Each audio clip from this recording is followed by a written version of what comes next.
Othello. Brabantio, the rich senator of Venice, had a fair daughter, the gentle Desdemona.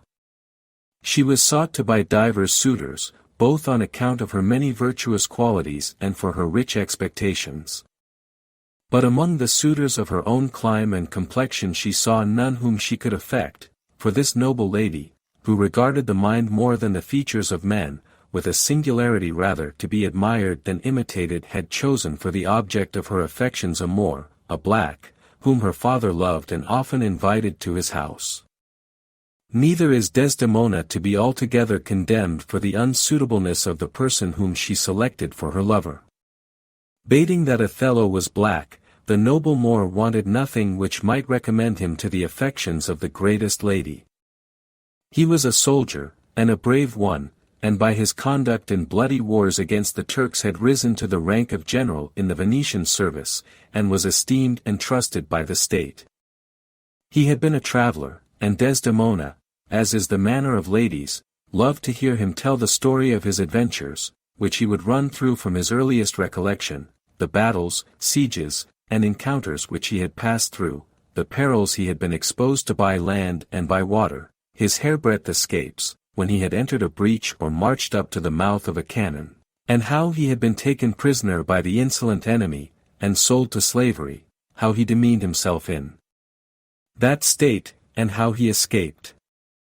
All these accounts, added to the narration of the strange things he had seen in foreign countries, the vast wilderness and romantic caverns, the quarries, the rocks and mountains whose heads are in the clouds, of the savage nations, the cannibals who are man-eaters, and a race of people in Africa whose heads do grow beneath their shoulders.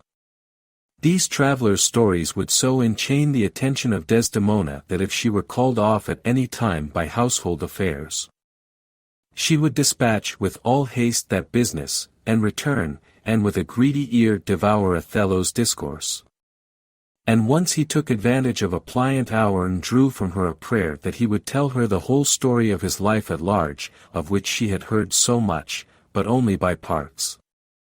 To which he consented, and beguiled her of many a tear when he spoke of some distressful stroke which his youth had suffered. His story being done, she gave him for his pains a world of sighs. She swore a pretty oath that it was all passing strange, and pitiful, wondrous pitiful. She wished, she said, she had not heard it, yet she wished that heaven had made her such a man, and then she thanked him, and told him, if he had a friend who loved her, he had only to teach him how to tell his story and that would woo her. Upon this hint, delivered not with more frankness than modesty, accompanied with certain bewitching prettiness and blushes, which Othello could not but understand, he spoke more openly of his love, and in this golden opportunity gained the consent of the generous Lady Desdemona privately to marry him. Neither Othello's colour or his fortune was such that it could be hoped Brabantio would accept him for a son-in-law. He had left his daughter free, but he did expect that, as the manner of noble Venetian ladies was, she would choose ere long a husband of senatorial rank or expectations, but in this he was deceived. Desdemona loved the Moor, though he was black, and devoted her heart and fortunes to his valiant parts and qualities. So was her heart subdued to an implicit devotion to the man she had selected for a husband that his very colour, which to all but this discerning lady would have proved an insurmountable objection, was by her esteemed above all the white skins and clear complexions of the young Venetian nobility, her suitors. Their marriage, which, though privately carried, could not long be kept a secret, came to the ears of the old man, Brabantio, who appeared in a solemn council of the Senate as an accuser of the Moor Othello, who by spells and witchcraft, he maintained, had seduced the affections of the fair Desdemona to marry him, without the consent of her father, and against the obligations of hospitality. At this juncture of time it happened that the state of Venice had immediate need of the services of Othello, news having arrived that the Turks with mighty preparation had fitted out a fleet, which was bending its course to the island of Cyprus, with intent to regain that strong post from the Venetians, who then held it.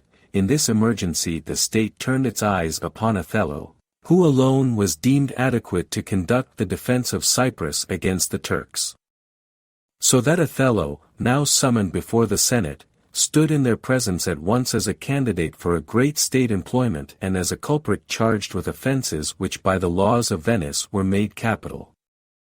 The age and senatorial character of old Brabantio commanded a most patient hearing from that grave assembly, but the incensed father conducted his accusation with so much intemperance, producing likelihoods and allegations for proofs, that, when Othello was called upon for his defence, he had only to relate a plain tale of the course of his love. Which he did with such an artless eloquence, recounting the whole story of his wooing as we have related it above, and delivered his speech with so noble a plainness, the evidence of truth, that the Duke, who sat as chief judge, could not help confessing that a tale so told would have won his daughter, too. And the spells and conjurations which Othello had used in his courtship plainly appeared to have been no more than the honest arts of men in love, and the only witchcraft which he had used the faculty of telling a soft tale to win a lady's ear. This statement of Othello was confirmed by the testimony of the Lady Desdemona herself, who appeared in court and, professing a duty to her father for life and education, challenged leave of him to profess a yet higher duty to her lord and husband, even so much as her mother had shown in preferring him, Brabantio, above her father. The old senator, unable to maintain his plea, called the more to him with many expressions of sorrow, and, as an act of necessity, bestowed upon him his daughter, whom, if he had been free to withhold her, he told him, he would with all his heart have kept from him, adding that he was glad at soul that he had no other child. For this behavior of Desdemona would have taught him to be a tyrant and hang clogs on them for her desertion. This difficulty being got over, Othello, to whom custom had rendered the hardships of a military life as natural as food and rest are to other men, readily undertook the management of the wars in Cyprus, and Desdemona, preferring the honor of her lord, though with danger, before the indulgence of those idle delights in which new married people usually waste their time, cheerfully consented to his going. No sooner were Othello and his lady landed in Cyprus than news arrived that a desperate tempest had dispersed the Turkish fleet, and thus the island was secure from any immediate apprehension of an attack. But the war which Othello was to suffer was now beginning, and the enemies which malice stirred up against his innocent lady proved in their nature more deadly than strangers or infidels. Among all the general's friends no one possessed the confidence of Othello more entirely than Cassio. Michael Cassio was a young soldier, a Florentine, gay, amorous, and of pleasing address, favorite qualities with women. He was handsome and eloquent, and exactly such a person as might alarm the jealousy of a man advanced in years, as Othello in some measure was. Who had married a young and beautiful wife, but Othello was as free from jealousy as he was noble, and as incapable of suspecting as of doing a base action. He had employed this Cassio in his love affair with Desdemona, and Cassio had been a sort of go-between in his suit, for Othello, fearing that himself had not those soft parts of conversation which please ladies, and finding these qualities in his friend, would often depute Cassio to go, as he phrased it, a-courting for him, such innocent simplicity being rather an honor than a blemish to the character of the valiant Moor. So that no wonder if, next to Othello himself, but at far distance, as beseems a virtuous wife, the gentle Desdemona loved and trusted Cassio. Nor had the marriage of this couple made any difference in their behavior to Michael Cassio. He frequented their house, and his free and rattling talk was no unpleasing variety to Othello, who was himself of a more serious temper, for such tempers are observed often to delight in their contraries, as a relief from the oppressive excess of their own, and Desdemona and Cassio would talk and laugh together, as in the days when he went a-courting for his friend. Othello had lately promoted Cassio to be the lieutenant, a place of trust, and nearest to the general's person.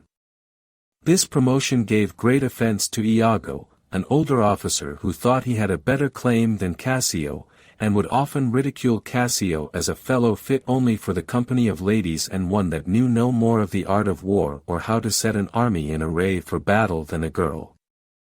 Iago hated Cassio, and he hated Othello as well for favoring Cassio as for an unjust suspicion, which he had lightly taken up against Othello, that the Moor was too fond of Iago's wife Emilia. From these imaginary provocations the plotting mind of Iago conceived a horrid scheme of revenge, which should involve Cassio, the Moor, and Desdemona in one common ruin. Iago was artful, and had studied human nature deeply, and he knew that of all the torments which afflict the mind of man, and far beyond bodily torture, the pains of jealousy were the most intolerable and had the sorest sting. If he could succeed in making Othello jealous of Cassio, he thought it would be an exquisite plot of revenge and might end in the death of Cassio or Othello, or both, he cared not. The arrival of the general and his lady in Cyprus, meeting with news of the dispersion of the enemy's fleet, made a sort of holiday in the island. Everybody gave himself up to feasting and making merry. Wine flowed in abundance, and cups went round to the health of the black Othello and his lady the fair Desdemona. Cassio had the direction of the guard that night, with a charge from Othello to keep the soldiers from excess in drinking, that no brawl might arise to fright the inhabitants or disgust them with the new landed forces. That night Iago began his deep-laid plans of mischief. Under color of loyalty and love to the general, he enticed Cassio to make rather too free with the bottle, a great fault in an officer upon guard. Cassio for a time resisted, but he could not long hold out against the honest freedom which Iago knew how to put on, but kept swallowing glass after glass, as Iago still plied him with drink and encouraging songs, and Cassio's tongue ran over in praise of the lady Desdemona, whom he again and again toasted, affirming that she was a most exquisite lady. Until at last the enemy which he put into his mouth stole away his brains, and upon some provocation given him by a fellow whom Iago had set on, swords were drawn, and Montano, a worthy officer, who interfered to appease the dispute, was wounded in the scuffle. The riot now began to be general, and Iago, who had set on foot the mischief, was foremost in spreading the alarm, causing the castle bell to be rung, as if some dangerous mutiny instead of a slight drunken quarrel had arisen. The alarm bell ringing awakened Othello, who, dressing in a hurry and coming to the scene of action, questioned Cassio of the cause. Cassio was now come to himself, the effect of the wine having a little gone off, but was too much ashamed to reply, and Iago, pretending a great reluctance to accuse Cassio, but, as it were, forced into it by Othello, who insisted to know the truth, gave an account of the whole matter, leaving out his own share in it, which Cassio was too far gone to remember, in such a manner as, while he seemed to make Cassio's offense less, did indeed make it appear greater than it was. The result was that Othello, who was a strict observer of discipline, was compelled to take away Cassio's place of lieutenant from him. Thus did Iago's first artifice succeed completely. He had now undermined his hated rival and thrust him out of his place, but a further use was hereafter to be made of the adventure of this disastrous night. Cassio, whom this misfortune had entirely sobered, now lamented to his seeming friend Iago that he should have been such a fool as to transform himself into a beast. He was undone, for how could he ask the general for his place again? He would tell him he was a drunkard. He despised himself. Iago, affecting to make light of it, said that he, or any man living, might be drunk upon occasion. It remained now to make the best of a bad bargain. The general's wife was now the general, and could do anything with Othello, that he were best to apply to the lady Desdemona to mediate for him with her lord, that she was of a frank, obliging disposition and would readily undertake a good office of this sort and set Cassio right again in the general's favor, and then this crack in their love would be made stronger than ever. A good advice of Iago, if it had not been given for wicked purposes, which will after appear. Cassio did as Iago advised him, and made application to the lady Desdemona, who was easy to be won over in any honest suit, and she promised Cassio that she should be his solicitor with her lord, and rather die than give up his cause. This she immediately set about in so earnest and pretty a manner that Othello, who was mortally offended with Cassio, could not put her off. When he pleaded delay, and that it was too soon to pardon such an offender, she would not be beat back, but insisted that it should be the next night, or the morning after, or the next morning to that at farthest. Then she showed how penitent and humbled poor Cassio was, and that his offense did not deserve so sharp a check.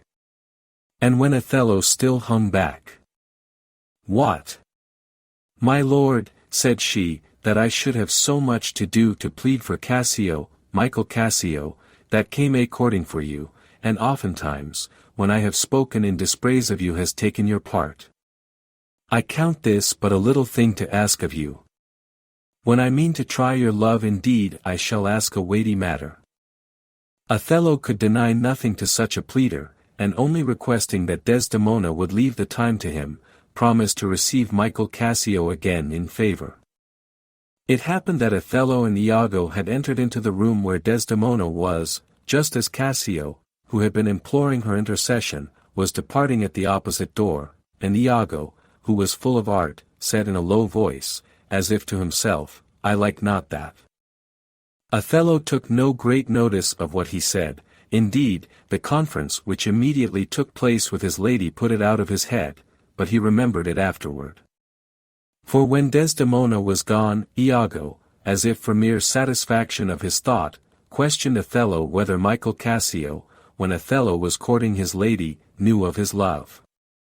To this the general answering in the affirmative, and adding, that he had gone between them very often during the courtship, Iago knitted his brow, as if he had got fresh light on some terrible matter, and cried, "Indeed." This brought into Othello's mind the words which Iago had let fall upon entering the room and seeing Cassio with Desdemona.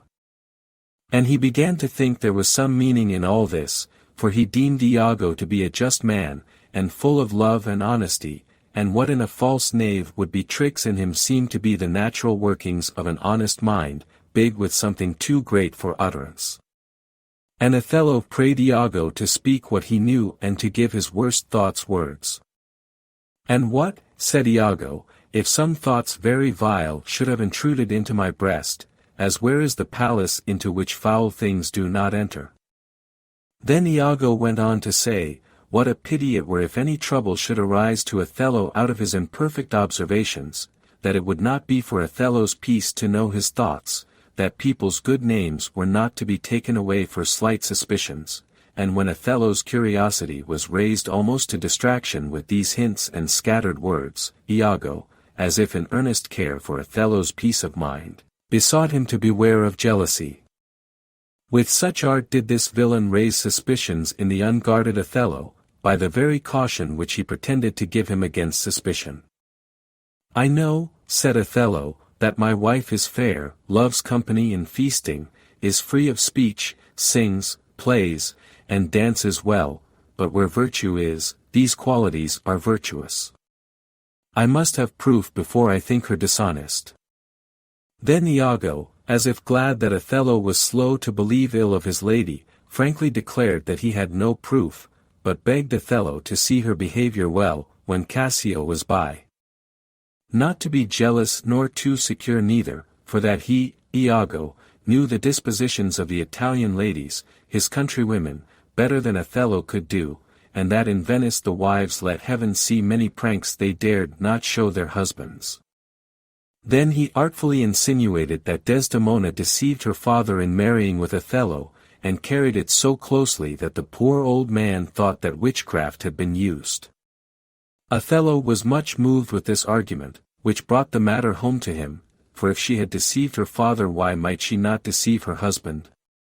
Iago begged pardon for having moved him, but Othello, assuming an indifference, while he was really shaken with inward grief at Iago's words, begged him to go on, which Iago did with many apologies, as if unwilling to produce anything against Cassio, whom he called his friend. He then came strongly to the point and reminded Othello how Desdemona had refused many suitable matches of her own clime and complexion, and had married him, amour, which showed unnatural in her and proved her to have a headstrong will, and when her better judgment returned, how probable it was she should fall upon comparing Othello with the fine forms and clear white complexions of the young Italians her countrymen. He concluded with advising Othello to put off his reconcilement with Cassio a little longer, and in the meanwhile to note with what earnestness Desdemona should intercede in his behalf, for that much would be seen in that. So mischievously did this artful villain lay his plots to turn the gentle qualities of this innocent lady into her destruction, and make a net for her out of her own goodness to entrap her, first setting Cassio on to entreat her mediation, and then out of that very mediation contriving stratagems for her ruin. The conference ended with Iago's begging Othello to account his wife innocent until he had more decisive proof, and Othello promised to be patient, but from that moment the deceived Othello never tasted content of mind. Poppy, nor the juice of mandragora, nor all the sleeping potions in the world, could ever again restore to him that sweet rest which he had enjoyed but yesterday. His occupation sickened upon him. He no longer took delight in arms.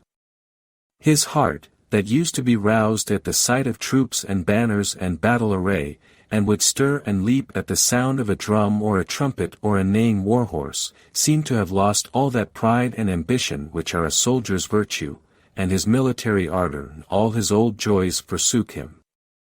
Sometimes he thought his wife honest, and at times he thought her not so, sometimes he thought Iago just, and at times he thought him not so, then he would wish that he had never known of it, he was not the worse for her loving Cassio, so long as he knew it not. Torn to pieces with these distracting thoughts, he once laid hold on Iago's throat and demanded proof of Desdemona's guilt, or threatened instant death for his having belied her. Iago, feigning indignation that his honesty should be taken for a vice, asked Othello if he had not sometimes seen a handkerchief spotted with strawberries in his wife's hand. Othello answered that he had given her such a one, and that it was his first gift. That same handkerchief, said Iago, did I see Michael Cassio this day wipe his face with. If it be as you say, said Othello, I will not rest till a wide revenge swallow them up, and first, for a token of your fidelity, I expect that Cassio shall be put to death within 3 days, and for that fair devil, meaning his lady, I will withdraw and devise some swift means of death for her. Trifles light as air are to the jealous proofs as strong as holy writ. A handkerchief of his wife's seen in Cassio's hand was motive enough to the deluded Othello to pass sentence of death upon them both, without once inquiring how Cassio came by it.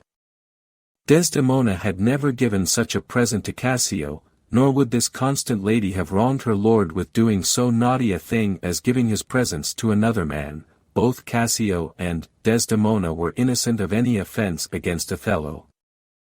But the wicked Iago, whose spirits never slept in contrivance of villainy, had made his wife, a good, but a weak woman, steal this handkerchief from Desdemona, under pretense of getting the work copied, but in reality to drop it in Cassio's way, where he might find it, and give a handle to Iago's suggestion that it was Desdemona's present. Othello, soon after meeting his wife, pretended that he had a headache, as he might indeed with truth, and desired her to lend him her handkerchief to hold to his temples. She did so.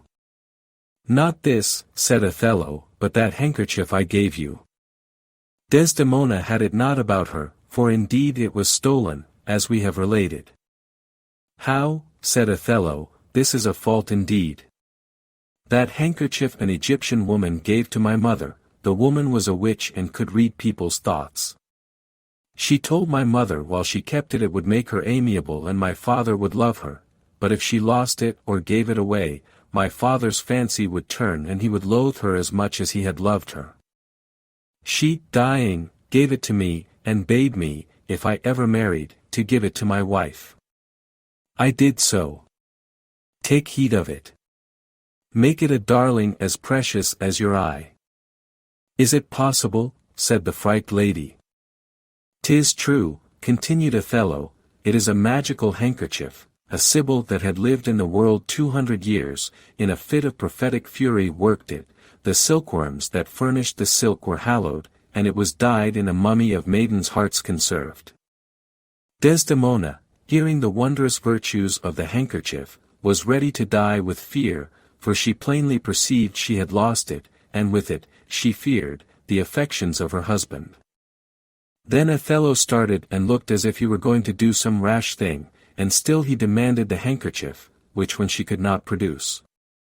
She tried to divert her husband from too serious thoughts, and cheerfully told him she saw all his talk about the handkerchief was only to put her off from her suit about Michael Cassio, whom she went on to praise, as Iago had foretold, till Othello in perfect distraction burst out of the room, and then Desdemona, though unwillingly, began to suspect that her lord was jealous. What cause she could have ministered to him she knew not, and then she accused herself for accusing the noble Othello, and thought, to be sure, that some untoward news from Venice or some state troubles had puddled his spirits and made his temper not so sweet as formerly. And she said, Men are not gods, and we must not look for that observance from them when they are married which they show us on the bridal day. And she beshrew herself for so unkindly judging of his unkindness. Again Othello and Desdemona met, and he accused her more plainly of being unfaithful and of loving another man, but he did not name whom. And Othello wept, and Desdemona said, Alas! The heavy day! Why do you weep? And Othello told her he could have borne all sorts of evils with fortitude, poverty, and disease, and disgrace, but her infidelity had broken his heart. And he called her a weed that looked so fair and smelled so sweet that the sense ached at it, and wished she had never been born. And when he had left her, this innocent lady was so stupefied with wonder at her lord's untrue suspicion of her that a weight like sleep came over her, and she only desired her attendant to make her bed and to lay her wedding sheets upon it, saying that when people teach their babes they do it by gentle means and easy tasks, and Othello might have chid her so. For in good faith she was but a child when she was chidden. And this was all the complaint which this gentle lady made. Desdemona being retired to bed, expecting her lord would follow her, soon fell into a slumber, the effect of her troubled spirits, when Othello entered the chamber, full of the black purpose which he had meditated, of putting his lady to death. But when he saw her asleep he thought he would not shed her blood, nor scar that white skin of hers, more white than alabaster. But he was resolved she should die, else, as he said, she would live to betray more men as she had done him. Then he kissed her for the last time, as he said, and that kiss was so sweet that he must needs kiss her again, and he wept, but he said they were cruel tears. Desdemona was awakened with his kisses, and she looked upon Othello, and she saw him gnaw his under lip and roll his eyes, and she knew he was always fatal when he looked so, and he bade her prepare for death and to say her prayers, for he would not kill her soul. And this innocent wife, as she lay at his mercy, begged for compassion and to know her fault, and then he named Cassio, and the handkerchief which, he said, she had given him, and as the guiltless lady was proceeding to clear herself he suddenly would hear no more, but, covering her up in the bedclothes, stifled her till she died. In this instant of time was brought into the house Cassio, wounded and bleeding, whom Iago had set one of his creatures on to assassinate, but the fellow not succeeding in his attempt to kill Cassio, whom he wounded, but not mortally. And being himself killed by Iago to prevent discovery, in his pockets were found certain letters, which made the guilt of Iago, and the innocence of Cassio, clear beyond all doubt, and Cassio now came to beg pardon of Othello, and to ask wherein he had offended him, that he had employed Iago to murder him. This discovery was as a thunderstroke to Othello, who now plainly saw that he was no better than a murderer, and that his wife, poor innocent lady, had been ever faithful to him, the extreme anguish of which discovery making life insupportable, he fell upon his sword, and throwing himself upon the body of his dear injured lady, expired. These rash acts raised much passion of horror and amazement in the bystanders, for Othello had borne a fair reputation, until he was wrought upon by the arts of a villain, which his own noble nature never gave him leave to suspect. He was a loving and a doting husband. He had loved not wisely, but too well, and his manly eyes, when he learned his mistake, though not used to weep on every small occasion, dropped tears as fast as the Arabian trees their gum. And when he was dead all his former merits and his valiant acts were remembered. Nothing now remained for his successor but to put the utmost censure of the law in force against Iago, who was executed with strict tortures, and to send word to the state of Venice of the lamentable death of their renowned general.